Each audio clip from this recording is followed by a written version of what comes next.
Well, hello, everyone. Welcome to our forum on child care stabilization grants. I'm Donna Wade, and I'm the Senior Program Director at the Early Childhood Investment Corporation here in Michigan.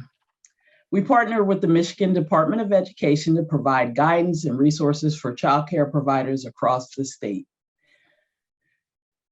as they embark on using federal dollars to support their child care programs. Today, we are joined by child care experts from three other states, Maryland, Nevada, and Louisiana.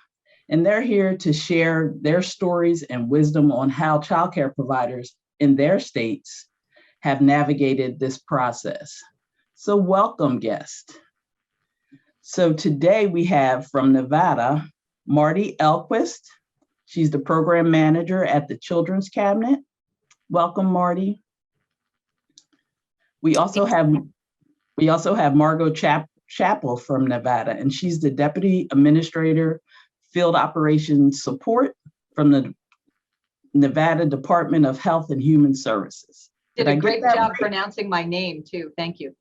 Great. And from Maryland, we have Christina, and I'll probably mess up your last name, Push. She's the Executive Director of the Maryland State Child Care Association. And lastly, we have from Louisiana, Ruth Ann Oakley. And Ruth Ann is the Policy Director and General Counsel for Louisiana Policy Institute for Children. Welcome, everyone. When providers see the list of allowable expenditures for the stabilization grant, it can be overwhelming to think about how they can use such a large grant so quickly, even to cover stuff like you mentioned, personnel costs, rent, PPE equipment, cleaning supplies, even mental health support for children and staff, or paying themselves. What are some strategies providers in your state employed to utilize their funds? And if you could, tell us about any supports that you provided them. I can go first. We initially had webinars to roll out the application process and to go over the requirements from the feds. The webinars were held in partnership with the Division of Welfare and Supportive Services, so providers could really see, that the DWSS and the Children's Cabinet are partners in this effort. And so we went over the allowable expenditures. We went through, the no double dipping, that if you received PPP or EIDL loan, or even the first round of CARES funding, we had a grant process for CARES and then CRSA and now ARP. So we really walked through for providers to be careful that if you already claimed those expenses on other publicly funded initiatives, that they could not count towards this, and walked through the budgeting process with providers. And providers were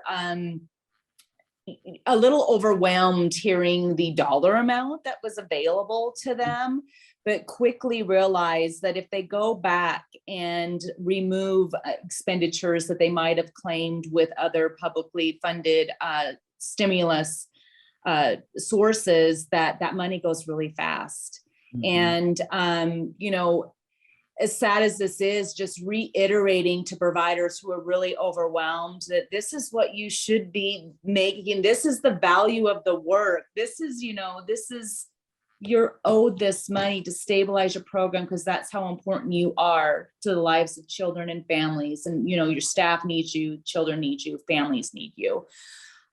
So I think, the webinars helped a lot, but we have been fielding additional questions for providers who are overwhelmed, helping family childcare providers, especially create almost a time card for themselves so they could apply a wage of at least $15 an hour to the days and hours that they provided care.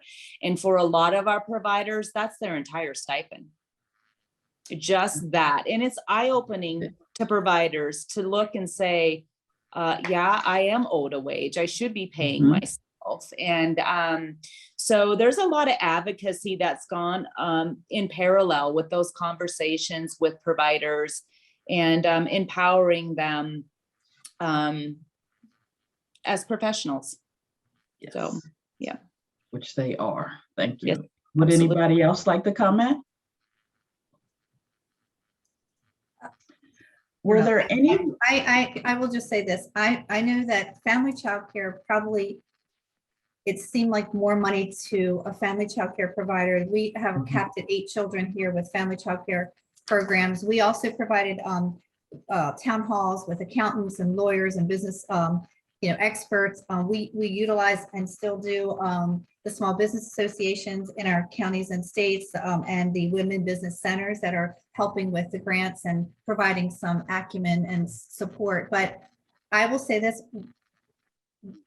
the center-based childcare, this doesn't cover most of their costs. So they are still in the hole. So that this is not even enough money. And Maryland got $500 million and it's not enough money. We have 8,000 providers and we're down to 7,200. It is not enough money. So this is it. I mean, the Build Back Better is on the shelf at this time. And so at this point, we better be thinking about, what comes next, as I said, because we should all be connecting, and I'm so glad that we are today, on how we can do more together at a national level and what we have done at the state level, because the importance of what we do cannot be understated. But the money that we receive, it sounds like a lot of money, but when you actually look at it in a budget and pen to paper, it is not. We've incurred a lot of losses and continue to incur losses and have higher expenses with lower enrollments. So it's certainly not enough money.